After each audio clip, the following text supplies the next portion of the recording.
Hello friends, this is Vishnukant Singh. Welcome to silent admission media. Latest news की मान के चलें तो आप सबको ऑलरेडी नोटिस मिल गए होंगे, फिर भी मैं बता दूं कि आपका मॉपअप राउंड तो पहले एमसीसी की जो ऑफिशियल नोटिफिकेशन है उसके अकॉर्डिंग तो होल्ड पे है, लेकिन अगर मैं सुप्रीम कोर्ट की बातें करूं तो आपका मॉपअप राउंड कैंसिल हो गया है। मतलब कि जो आपके अलॉटमेंट्स हुए थे, री अलॉटमेंट होगा कि ये फ्रेश चॉइस फिलिंग आएगी कि रजिस्ट्रेशन भी ओपन होगा, इन चीज़ों की कंप्लीट एनालिसिस करेंगे। साथ में डिस्कस करेंगे कि एग्जैक्टली ये पूरा मैटर है क्या, ये ऐसी करने की ज़रूरत क्यों पड़ी या ये क्यों हुआ, इन चीज़ों पे कंप्लीट एनालिसिस करेंगे। तो चलिए शुरू करते हैं। उससे पहले मैं बता दूं कि अगर आप इस चैनल पे नए हो तो चैनल को सब्सक्राइब करके रखो, और अगर आप पेड काउंसलिंग के लिए चीज़ें देख रहे हो तो you can contact me on 9545955519, या अगर आपको नंबर्स नहीं लग पा रहे हैं, आपके फ़ोन्स नहीं रिसीव हो रहे हैं, तो आप मुझे व्हाट्सएप पे भी टेक्स्ट मैसेज डाल सकते हो। Will surely get back to you. बात करते हैं एग्जैक्टली मैटर क्या है।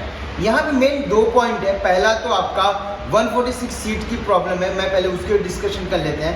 एक्चुअली हुआ क्या कि जब राउंड 1 और राउंड 2 हुआ ऑल इंडिया का, तो वहाँ पे 146 सीटें नहीं थी, लेकिन जब मॉपअप राउंड आया तो वहाँ पे ये 146 सीटें ऐड ऑन कर दी गई मॉपअप राउंड के अंदर, जिसके लिए नोटिफिकेशन भी आया था, चीज़ें भी थी।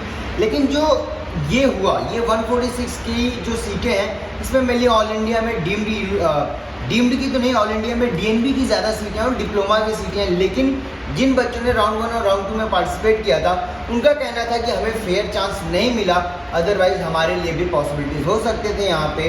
तो एक तो ये पॉइंट है जिसके लिए आपके 24 आवर प्लस 72 आवर का टाइम दिया गया है डीजीएचएस को कि आप एक नया स्पेशल राउंड कंडक्ट करो और चीज़ें वहाँ पर अलॉटमेंट करो, और उसके एक हफ्ते बाद आपको या एक हफ्ते के अंदर आपको मॉपअप की चीज़ें फिर से शेड्यूलिंग करनी होगी। यहाँ पे एक और दूसरा जो सबसे बड़ा पॉइंट है, जो इसमें एग्जैक्टली किसी को आइडिया भी नहीं है, ना कोई बात भी करा, उस पर मैं बात करूँ। सीट ब्लॉकर्स थे राउंड 1 की, जब राउंड 2 की काउंसलिंग हो गई थी, मॉपअप जब स्टार्ट हुआ, काफ़ी सारे लोगों ने बोला था, हमने भी वीडियोस में बोले थे कि सीट ब्लॉकिंग हो रही है, बट किसी ने अंडरस्टैंड नहीं किया, चीज़ें वहाँ पे सीरियस नहीं ली गई। काफ़ी बच्चों ने मेल भी किया था कंटिन्यूसली, बट एमसीसी डीजीएचएस ने उसको सीरियसली नहीं लिया, या जो भी हुआ हमें नहीं पता है। हुआ क्या कि राउंड 2 जब स्टेट का हुआ, जिन बच्चों ने स्टेट्स में ज्वाइनिंग कर ली थी, उन बच्चों ने उनकी लिस्ट एमसीसी को नहीं शेयर की गई।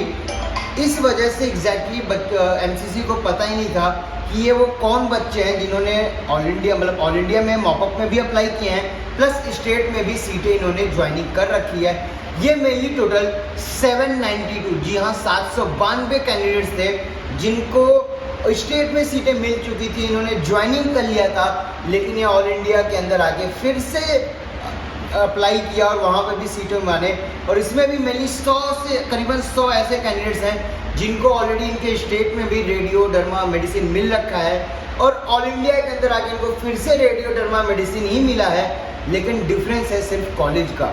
तो इन 792 स्टूडेंट्स की लिस्ट अभी शेयर की जाएगी स्टेट्स की तरफ से एमसीसी को, और एमसीसी इन 792 बच्चों को रिमूव करेगा, प्लस इसके अगेंस्ट का लीगल एक्शन भी हो सकता है, या क्या होगा ये बहुत बड़ा पॉइंट होगा, क्योंकि सुप्रीम कोर्ट ने इस पर तो कोई क्लेरिफिकेशन नहीं दिया है, ना ही बोला है। लेकिन देखने वाली बात होगी कि क्या इनको अभी ऑल इंडिया से निकाल के स्टेट से भी निकाल दिया जाएगा, या स्टेट्स में इनको रहने दिया जाएगा, ये बहुत बड़ा क्वेश्चन है।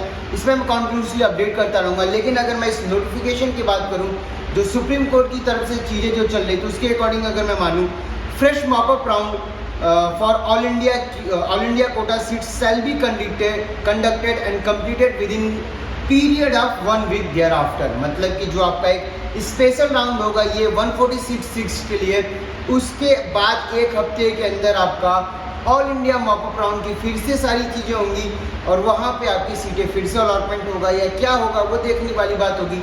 लेकिन मॉपअप राउंड को एक हफ्ते के अंदर आपको कंप्लीट करना पड़ेगा। ये तो सारे रहे लेटेस्ट अपडेट। इसके अलावा कुछ भी अपडेट होगा will surely keep updating you. साथ ही मैं बता दूं कि अगर अभी भी आप पेड काउंसलिंग के लिए चीज़ें देख रहे हो, या अगर आपको स्ट्रे में सीटें लेनी है, या आपको मॉपअप में अभी भी ऑप्शंस बनेंगे आपके लिए, इन चीज़ों के लिए you can connect me on 9545955519। Thank you for watching this video.